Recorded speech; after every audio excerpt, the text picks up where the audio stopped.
Hi guys, welcome to Pakistani family reaction में। उम्मीद करता हूँ आप सब खैरियत से होंगे, जहाँ होंगे खुश होंगे, आबाद तो होंगे। चैनल पर न्यू है तो चैनल को सब्सक्राइब करते हैं। मेरा नाम आजाद और है मेरा नाम नजीम। और जिन्होंने सब्सक्राइब कर लिया साथ बेल आइकन लाजमी प्रेस कर लेना, क्योंकि उसके बगैर कोई नोटिफिकेशन नहीं मिलेगा। और अगर इंस्टाग्राम पर आप लोगों को फॉलो करना हो तो फॉलो कर सकते हैं। इंस्टाग्राम का लिंक आप लोगों को मिल जाएगा डिस्क्रिप्शन में। बिल्कुल बाबा, तो वहां पर जाकर आप लोग फॉलो भी कर सकते हैं। मतलब कि कोई लिंक वगैरह भेजना तो वो भी दे सकते हैं। बिल्कुल।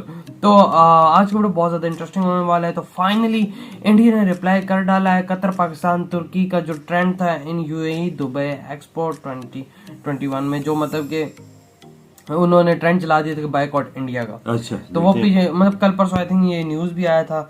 तो इस पे उन्होंने ट्रेंड चलाया, तो इंडिया ने क्या इनको रिप्लाई दिया, अब ये वो चीज देखते हैं। तो कौन हम करते हैं, और ये वीडियो का लिंक मिल जाएगा डिस्क्रिप्शन में। तो 3 2 1 एंड स्टार्ट। तुर्की, कतर और पाकिस्तान के वो चुनिंदा लोग खुद को ठगा सा महसूस कर लेंगे, क्योंकि आज की रिपोर्ट बहुत इंपॉर्टेंट होने जा रही है। आपको पता होगा कल एक रिपोर्ट सामने आई थी। कतर, पाकिस्तान और तुर्की ने मिलकर ट्विटर पर एक ट्रेंड चलाया था बॉयकॉट इंडिया का। अच्छा। और इसका जो अल्टीमेट टारगेट था वो भारत नहीं था, सऊदी अरेबिया था। अच्छा। यानी कि भारत के कंधे पर बंदूक रखकर सऊदी अरेबिया को निशाना बनाना था। ये 3 देशों ने काम किया था, लेकिन ये सारी जनता इनकी ऐसी नहीं है। कुछ लोग हैं जिन्होंने ट्विटर पर ट्रेंड किया, लेकिन ये एक बहुत अच्छी बात है कि भारत के लोगों ने, इसी के साथ सऊदी अरेबिया ने और इसी के साथ गल्फ की कंट्री के लोगों ने इस बॉयकॉट इंडिया की ट्रेंड को नेस्ता नाबूद कर दिया। अच्छा। और ये ट्रेंड शुरू होने से पहले ही खत्म हो गया। अब दोस्तों, इन सभी जो टुकड़े टुकड़े ये गैंग है कतर, पाकिस्तान, तुर्की की, इसके मुंह पर करारा तमाचा मारती हुई ये तस्वीरें यूएई के दुबई के एक्सपो से निकल रही हैं। जैसा कि तस्वीरों के अंदर आप देख रहे हैं, इस एक्सपो के अंदर 170 से भी ज्यादा देश अपने देश को रिप्रेजेंट करने के लिए आए हैं। और ये एक्सपो 1 अक्टूबर 2021 से चलकर 31 मार्च 2022 तक चलने वाला है। हालांकि ये एक्सपो 2020 के अंदर होने वाला था, लेकिन कोविड पैंडेमिक के कारण ये स्थगित हो गया, 1 साल आगे बढ़ा दिया और 2021 के अंदर हो रहा है। तभी इसका नाम एक्सपो 2020 है। अच्छा। अब दोस्तों, इसमें खास बात क्या है? इसमें खास बात यह है कि इसके अंदर 152 कंट्रीज, 192 कंट्रीज माफ कीजिएगा, पार्टिसिपेंट हैं। सारी दुनिया के एक महाकुंभ के अंदर दुबई ने फूंक फूंक कर पैसा रखा है। अब दोस्तों, दुबई की इकोनॉमी को ये इवेंट बहुत ज्यादा फायदा पहुंचाएगा। अक्टूबर, नवंबर, दिसंबर, जनवरी, फरवरी और मार्च, 6 महीनों तक ये इवेंट चलने वाला है। दुनिया के अलग अलग टूरिस्ट दुबई के अंदर आने वाले हैं। दुबई को इकोनॉमी को स्ट्रॉन्ग बनाएंगे। अब दुबई को तो इससे कमाई हो जाएगी टूरिस्टों से, और दुबई में जो भी आएगा वो अकेला एक्सपो थोड़ी देखेगा, अलग अलग चीजें दुबई के अंदर है वो भी देखेगा, इससे दुबई कमाएगा। और दूसरी तरफ आप देखिए कि इस एक्सपो के अंदर जो यूएई के इन्वेस्टर हैं, गल्फ की कंट्रीज के इन्वेस्टर हैं, वो भारत को देख रहे हैं, भारत के ऑफिशियल से बातचीत कर रहे हैं, और उस बातचीत में वो कह रहे हैं कि हाँ, हम भारत के अंदर इन्वेस्टमेंट करेंगे। अच्छा। ये सारी की सारी जो रिपोर्ट है, पाकिस्तान, कतर, तुर्की के मुंह पर तमाचा है कि आपने तो बॉयकॉट इंडिया की मुहिम चलाई, लेकिन ये काम उल्टा पड़ गया है। और एक्सपो 2020 के अंदर भारत के अंदर इन्वेस्टर्स का अच्छा रिस्पॉन्स देखने को मिल रहा है। भारत के पीयूष गोयल जी ने एक बहुत बड़ी बात बोली। वो कॉमर्स एंड इंडस्ट्री मिनिस्टर हैं और वो खुद यूएई गए हुए हैं, और उन्होंने वहां पर जाकर कहा है कि बहुत से इन्वेस्टर्स ने एक अच्छा सपोर्ट किया है। उन्होंने कहा है कि अलग अलग इन्वेस्टरों से मैं बातचीत कर रहा हूं, खाने की टेबल पर उनके साथ बैठता हूं, और वो कह रहे हैं कि भारत के अंदर व्यापार करना एक सॉफ्ट है।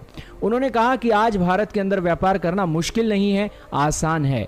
और इसी के साथ उन्होंने ये बात भी कही कि पहले जो यूपी के अंदर गढ़ माना जाता था कि यहाँ पर तो कोई ट्रेड नहीं कर सकता, अब योगी आदित्यनाथ की सरकार आने के कारण यूपी में भी इन्वेस्टर्स आ रहे हैं। यूपी में बहुत बड़ी बात है। योगी आदित्यनाथ की छवि को धूमिल करने के लिए बहुत प्रयास करते हैं लोग, लेकिन योगी आदित्यनाथ के काल में ही आज संभव हो सका है कि अपराधी और गैंगस्टर डरते हैं सरकार से, और यही कारण है कि इन्वेस्टर्स आज चौड़े में यूपी के अंदर इन्वेस्ट कर रहे हैं। और इतना ही यूपी के अंदर डिफेंस एक्सपो के साथ साथ डिफेंस की इंडस्ट्रियां भी खड़ी होने वाली हैं, जिस कारण से ये इस एक्सपो के अंदर बहुत से इन्वेस्टर्स ने पीयूष गोयल को कहा है कि हाँ, हम आपके साथ कनेक्टेड हैं और बहुत जल्द भारत के अंदर निवेश करेंगे। भारत का टारगेट है $400 बिलियन का, और भारत और यूएई की जॉइंट टास्क फोर्स भी बनी है, जो कि दोनों देश मिलकर एक दूसरे के देश के अंदर जो अपॉर्चुनिटीज हैं उसके अंदर कोलैबोरेशन करेंगी। बहुत इंपॉर्टेंट इवेंट हुआ है। आपका क्या कहना है इस इवेंट के अंदर? कमेंट सेक्शन में मतलब कि ये जो इन्होंने ट्रेंड चलाया हुआ था पाकिस्तान, तुर्की और कतर ने, वो तो इंडिया ने उसको फेल कर दिया। और मजे की बात, यूएई में गए हुए हैं, इनके मंत्री साथ बड़े बड़े लोगों से मिल रहे हैं, टेबल पे खाना खाकर बात कर रहे हैं बिजनेस से रिलेटेड। और जिस तरह उन्होंने यूपी की बात की, इसमें कोई शक नहीं, जब से आदित्यनाथ आए हैं उसके बाद तो गुंडागर्दी खत्म कर दी उन्होंने। मैं कहता हूँ 0.0% भी नहीं है, 5% भी नहीं है। अभी इन्वेस्टर उधर आएगा, आए रहे हैं कि मतलब इंडिया में सबसे ज्यादा इन्वेस्टमेंट यूपी के अंदर हो रही है इस टाइम पर। अच्छा, हाँ, इस टाइम पर यूपी के अंदर सबसे ज्यादा इन्वेस्टमेंट हो रही है पूरे इंडिया के अंदर। अंदाजा लगा, हालात अच्छे हैं ना वजह, हालात अच्छे हैं। पहले था गुंडागर्दी, लेकिन ये है कि अब बिल्कुल मैं कहता हूँ 0.5%। योगी जी ने चुन किया तो मारा उनको, ये तो बात है उनमें वाकया बगाया। मैं कहता हूँ कि सही, मैं कहता हूँ वीआईपी किस्म का वो बंदा है। लेकिन अब बात करते हैं इधर एक्सपो की भी, तो बाबा भी 6 महीने रहेगा, दुबई को भी फायदा है, इंडिया को भी फायदा। अब जाहिर सी बात है इनकी आप में फ्रेंडशिप बहुत ज्यादा स्ट्रॉन्ग हो गई है। जाहिर सी बात है, पहले पाकिस्तान के साथ थी इनकी काफी अच्छी, लेकिन फिर रिलेशन खराब हो। इंडिया के साथ बहुत ज्यादा इनकी अच्छी होगी, क्योंकि जाहिर सी बात है इंडिया के साथ ये इन्वेस्टमेंट पहले कर रहे थे, पाकिस्तान कहते आप ना करो, तो जाहिर सी बात अपना फायदा कौन छोड़ता है। बिल्कुल सही बात। वजह जो इन्वेस्टर को इंडिया लेके चल रहा है ना, देखो अपना मंत्री भी उनके पहुंचे हुए, तो सारे देखें मुल्क को रिप्रेजेंट करने के लिए मंत्री खुद है, हमारे वजीर कोई नहीं होता ना।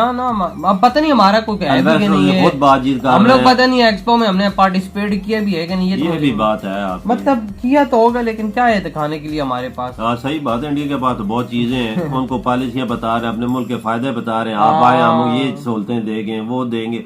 फिर इन्वेस्टर सोचता है ना कि जिस मुल्क में मुझे सहूलत मिलेगी मैं उधर जाऊँ। बिल्कुल, और फिर जितना मुझे प्रॉफिट हो मैं कैसे करूं। अब इन लोग अपनी जगह लैंड्स देते हैं, बिजली देते हैं, हर एक चीज। क्या पता ये जगह लीज पे देते हो, सस्ती देते हो इंडिया वाले, ये भी हो सकता है ना, क्योंकि फायदा इसमें इंडिया का होता है। इंडिया को पता है, क्योंकि हमारे आबादी के जो लोग हैं वो बाहर नहीं जाएंगे, इधर ही काम करेंगे, इधर पैसा कमाएंगे।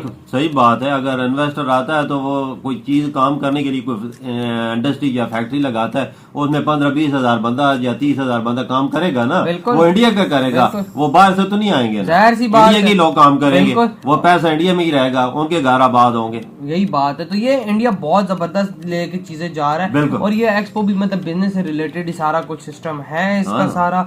और जो 6 महीने चलेगा, हाँ 6 महीने चलेगा ना। और गल्फ कंट्रीज के साथ जो इनके रिलेशंस होंगे वो बहुत जबरदस्त बिल्कुल, और वो आने वाले वक्त में और स्ट्रांग होने वाले हैं, क्योंकि अब जाहिर सी बात है हमारे तो रिलेशन इस ठीक नहीं है। हम लोग चाहते थे कि हमारे अच्छे हों, लेकिन यही बात है अब गवर्नमेंट लेवल पे जो अब इनको अच्छे से पता है क्या ऐसी चीजें हुई हैं जिसकी वजह से रिलेशंस खराब हुए। तो यार आप लोग बताएं आपकी क्या थॉट इस वीडियो के बारे में। वीडियो अच्छा लगा तो लाइक कमेंट शेयर सब्सक्राइब करें। इधर ही वीडियो खत्म करते हैं, तो बाय।